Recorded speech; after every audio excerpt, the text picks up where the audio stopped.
Бакча җиләкләренең ниндиләре генә юк. Аларның һәр кайсы үзенчә тәмле һәм файдалы. Бу крыжовник. Аны икенче төрле катырган дип тә атыйлар. Ул шәнечкеле куакта үсә.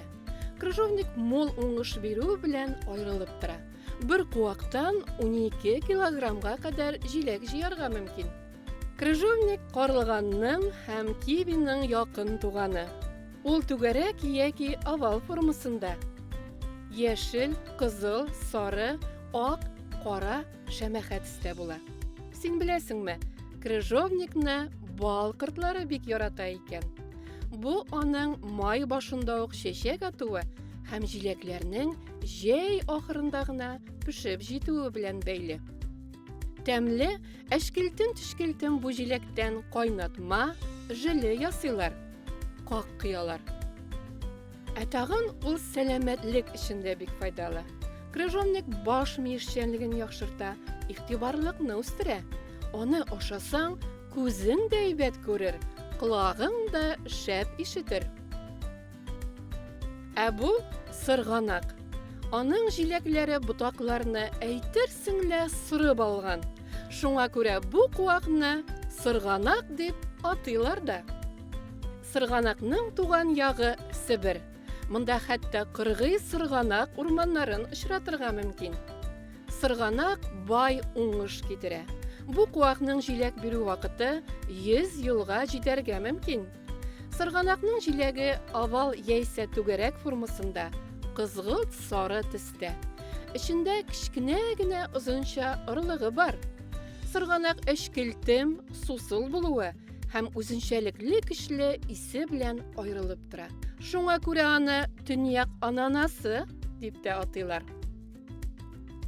Сырганакның җиләге дә, орлыгы да, яфраклары да файдалы. Яфракларыннан ясалган төнәтмә йокысызлыктан давалый, иммунитетны яхшырта. Сырганак орлыкларында гаҗәеп зур кыйммәткә ия май бар. Ул өшегән, пешкән җирләргә, яраларга сөртү өчен кулланыла.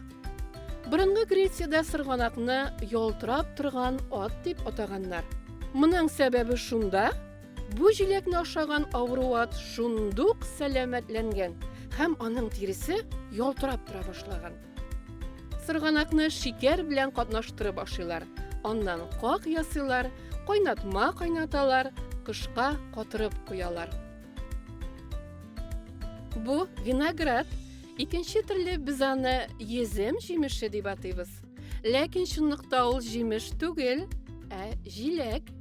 Әлеге җиләкне кешеләр якынча 9000 ел элек үстерә башлаган. Виноградның туган ягы хәзерге Грузия, Азербайҗан һәм Әрмәнстан җирләре. Виноград түгәрәк яисә овал формасында, шәмәхә, кара, куе кызыл яисә зәңгәр, сары, яшел, кызгылт сары һәм ал төстә була. Әлеге җиләк хуш исе һәм үзенчәлекле тәме белән аерылып тора. Аннан компот кайнаталар, киптереп, езем ясыйлар. Син беләсеңме, виноград бик файдалы һәм витаминнарга бай җиләк. Ул организмны картаюдан саклый. Тагын баш миешчәнлеген яхшырта, йөрәкне ныгыта, хәтерне үстерә, кәефне күтәрә, аллергиядан котылырга булыша. Езем җимешенең иң файдалы өлеше булып, аның тышчасы һәм орлыклары санала. Виноград орлыкларыннан бик файдалы май җитештерәләр. Син беләсеңме, виноградның хәтта яфраклары да файдалы икән. Итне виноград яфракларына төреп, долма пешерәләр. Кешеләргә файдасы зур булса, этләр өчен виноград бик куркыныч агу. Шуңа күрә 4 аяклы дустыңа бу җиләкне бер кайчан да ашатма. Видео сиңа ошадымы? Алайса, лайк куй һәм безнең каналга языл.